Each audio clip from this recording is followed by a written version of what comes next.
What do you do when a client says, hey, we're going to go with a competitor, or for any other reason needs to cancel the contract, right? Yeah. Thanks for having me back, Mike.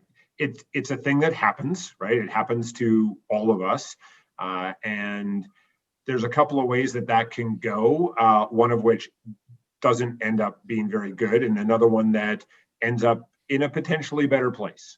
Yeah. So let's talk about it. So a client comes up and says, hey, your competitors underbid you. We're going to go with them. We've been with you for a long time. We feel like we need to shop it. It's our brother-in-law, whatever. And they're going to go, what are our real options here? Well, we really have two. Option one is beg. I mean, really, that's what it is, which, at best is, us promising to do better or offering a discount or saying, give us another chance. And at worst, we try to get our emotional needs met by saying something like, so Mike, are you really confident that our competitor can fill in the blank? Which, by the way, salespeople still say. The listeners may be shocked at that, but they actually still say that. And that doesn't do anything other than completely break rapport and make our now former client think, I am so glad I left those people. It actually happened to me a couple of years ago.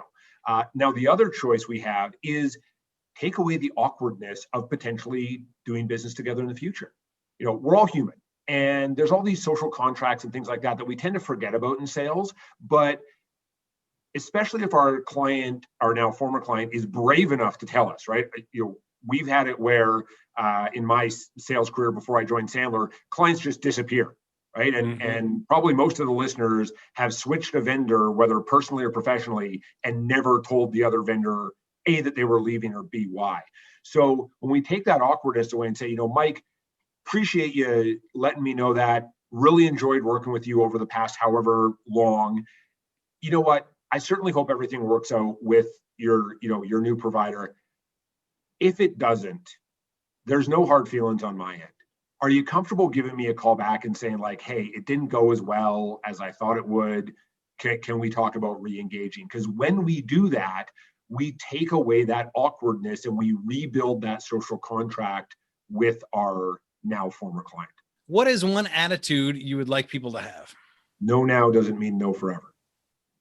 What is one behavior to do?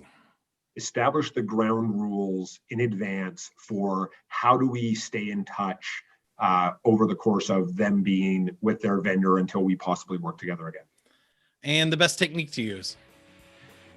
Definitely an upfront contract, but along with that, really gentle questioning to really understand why they made that choice, but then also to establish those ground rules going forward in terms of introductions and possible opportunities to do business together again.